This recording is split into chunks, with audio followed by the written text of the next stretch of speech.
Okay, Katrina, so here's your program.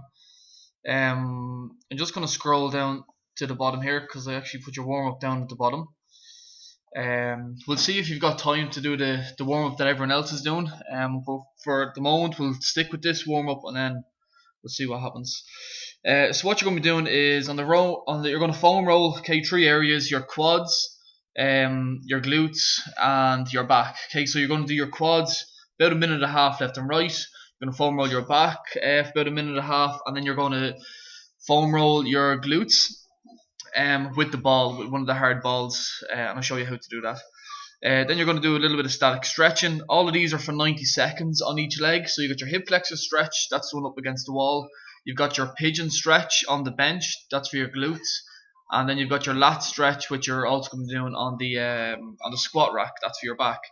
And then you have a couple of activation exercises, both for your glutes and your back. We've got a cook hip lift, you're doing 10 left and 10 right. And then you're going to do 10 Supermans. And then you're going to do this last one here called the reset, is the hip reset, which I showed you before a couple of months back, about pulling your legs in towards you and then trying to push them away. There's 4 different ways you're doing it, but I'll go through that again anyway to make it clear. So that's going to be your warm up. It's going to take you around anywhere between 10 and 15 minutes, and then you're going to go into the main program. Okay, so you're not a million miles away from what you were doing. What I've done is I've taken out the squats,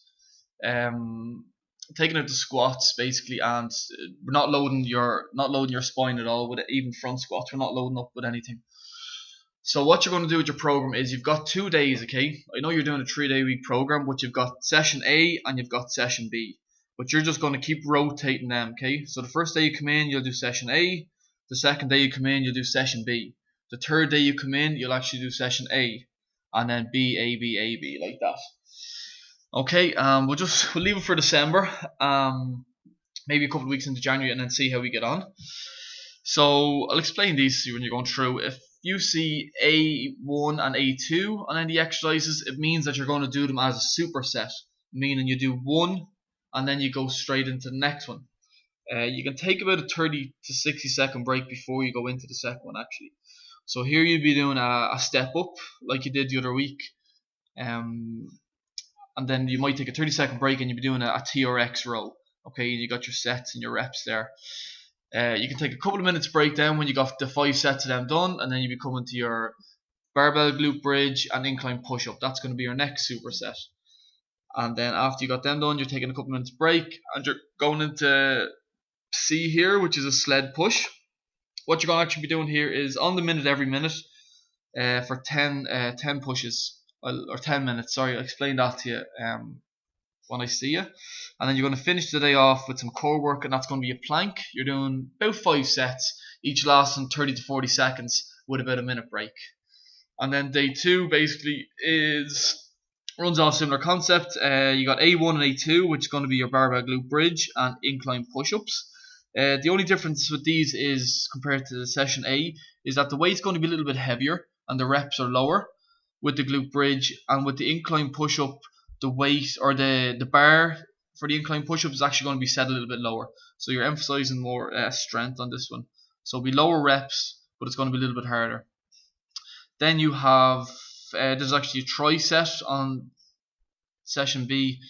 You've got B1, B2 and B3 of single leg split squats. With these we're not going to elevate your foot at all on them. Single leg split squats, banded pull downs and chin ups. And yeah, same thing, you're doing one after the other. You can take 30 seconds to a minute break, or you can go straight in and smash them out. Once you got them 3 done, you're going on to your next one, which is a power walk. Again, this is with the sled, slightly different. You're actually going to work the back of your legs, your hamstrings and your glutes when you're doing the power walk, compared to the normal sled push. You're working the front of your legs, so it's a little bit different, a little bit less time as well than session B, but same concept. It's going to be on the minute every minute.